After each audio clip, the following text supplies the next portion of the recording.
वीरप्पन।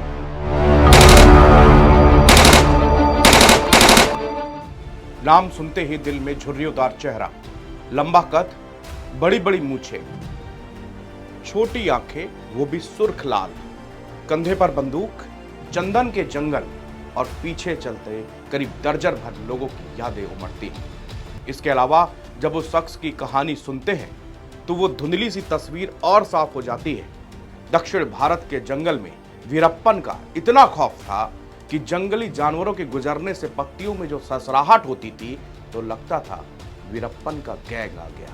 नमस्कार, मैं हूं विनीत त्रिपाठी और आप देख रहे हैं नव भारत टाइम्स। खैर, अभी वीरप्पन की सिर्फ इतनी ही चर्चा करते हैं। आज चर्चा करेंगे वीरप्पन की बेटी की।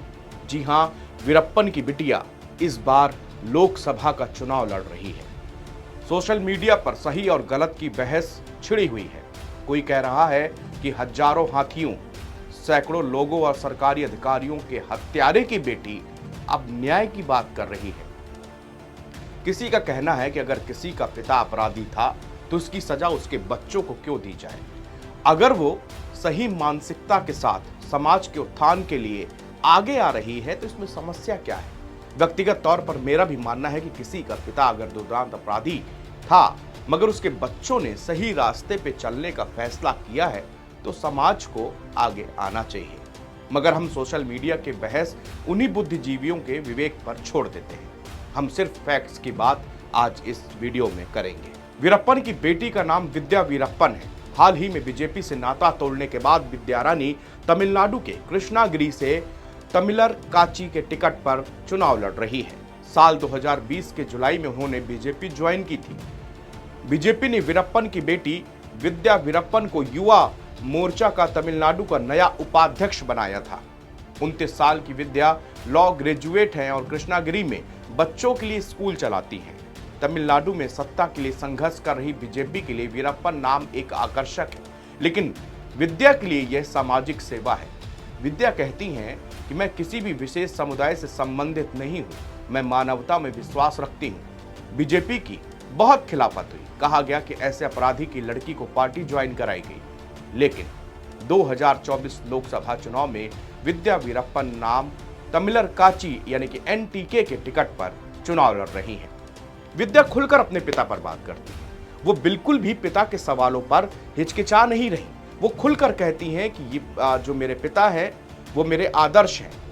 2020 की बात मुझे याद आ रही है कि जब उन्होंने पार्टी ज्वाइन की थी तो उनसे बहुत सारे सवाल किए गए थे इस मामले पे। विद्या ने अपने पिता के बारे में बताया कि उसने सिर्फ एक बार ही अपने पिता को देखा है। विद्या ने कहा कि मैंने उसे केवल एक बार स्कूल की छुट्टी के दौरान देखा था, जब मैं अपने दादा के गांव गोपीनाथम कर्नाटक के हुनूर के पास था। पास में एक जंगल था। मैं मुश्किल से 6 या 7 साल की थी। वो आए, यहाँ हम खेल रहे थे, मुझसे बात करने में कुछ मिनट बिताए और फिर चले गए। मुझे याद है कि उन्होंने मुझसे पूछा था कि अच्छा करो, एक डॉक्टर बनो और लोगों की सेवा करो। विद्या ने कहा, जब मैंने दुनिया को जानना शुरू ही किया था तब तक वह अपना जीवन व्यतीत कर चुके थे। मेरा मानना है कि यह उनके चारों ओर की स्थितियां थी जिसकी वजह से उन्होंने एक समस्याग्रस्त रास्ता चुना था, लेकिन उनके बारे में सुनी गई कुछ कहानियों ने मुझे समाज सेवा के लिए भी प्रेरित किया है। विद्या एक एजुकेशनल इंस्टीट्यूट चलाती है, साथ ही वह चाहती हैं कि वह समाज के लिए कुछ और बेहतर कर सके।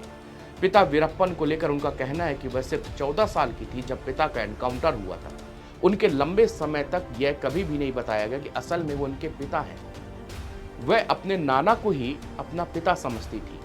विद्या के मुताबिक 7 से 8 साल की उम्र में वह अपने पिता से एक बार मिली थी। विद्या का कहना है कि उनके पिता वीरप्पन का रास्ता भले ही गलत रहा हो, लेकिन उनका उद्देश्य कभी गलत नहीं रहा। विद्या ने कहा, मेरे पिता के रास्ते जरूर गलत थे, लेकिन उन्होंने हमेशा गरीबों के बारे में ही सोचा। मैं अब सही रास्ते पर चलकर सही काम करने की कोशिश कर रही हूँ। वीरप्पन को लेकर विद्या ने फिर कहा कि भले ही उनके पिता की सोच कुछ भी रही हो, लेकिन उनके पिता के किए को किसी भी तरह से सही नहीं ठहराया जा सकता। इससे पहले भी विद्या वीरप्पन की चर्चा तब आई 2011 में 21 साल की उम्र में एक ईसाई लड़के से उनकी शादी हुई थी। लड़के का आरोप था कि विद्या की मां दोनों की शादी का विरोध सिर्फ कर रही है क्योंकि वह दूसरे धर्म से है। उसने यह भी आरोप लगाया था कि वीरप्पन की पत्नी मुत्तुलक्ष्मी ने उसकी पत्नी विद्या रानी को कैद कर रखा है। यह मामला चेन्नई हाईकोर्ट तक पहुंच गया। आपको बता दें कि बचपन से ही विद्या आईएएस अफसर बनने का सपना देखती थी। विद्या का कहना है कि वह अपने गांव और आसपास के इलाके में साफ पानी, सड़क जैसी मूलभूत सुविधाओं के सुधार के लिए काम करना चाहती है। वहीं वीरप्पन की मौत के बाद उनकी पत्नी मुथलक्ष्मी सलेम ने सामाजिक कल्याण के कामों में जुड़ी हुई हैं। उन्होंने 2006 में तमिलनाडु को विधानसभा चुनाव भी लड़ा था, लेकिन हार गई थी। 2018 में उन्होंने गांव के लोगों का एक संगठन बनाने की भी घोषणा वहां पर की थी। आज वीरप्पन की बेटी सुर्खियों में है। सोशल मीडिया पर उनके बयान वायरल हो रहे हैं, तमाम कैंपेनिंग कर रही हैं, पिता को आदर्श बता रही हैं, लेकिन उन्होंने कहा था कि पिता के कामों को मैं जायज नहीं ठहरा सकती।